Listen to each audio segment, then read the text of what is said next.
Merci Madame la Présidente, Madame la Vice-Présidente. Alors j'aimerais revenir sur le projet d'écotaxe puisque Madame Jouanneau a profondément caricaturé mes propos. Alors je vais essayer de l'éclairer.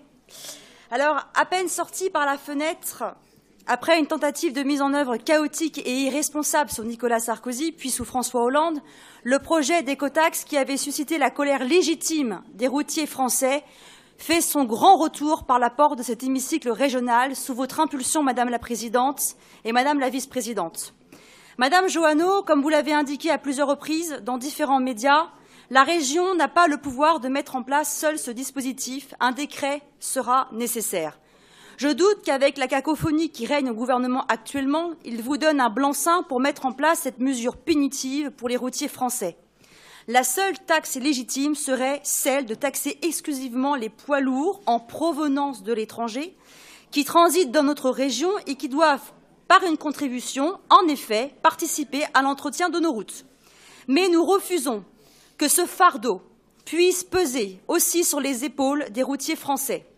De plus, si nous allons jusqu'au bout de votre réflexion et si tous les présidents de région mettaient en œuvre une écotaxe sur tous les poids lourds en transit dans leur région, alors les camions franciliens qui seraient amenés à transiter dans une des régions qui auraient adopté cette fameuse écotaxe se verraient eux aussi taxés et donc cela serait contre-productif pour l'économie francilienne et vous serez un petit peu l'arroseur arrosé.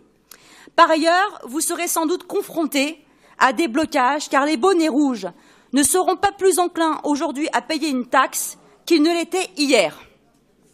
Nous voyons ici une coproduction UMPS pour ruiner les routiers français déjà lourdement impactés fiscalement.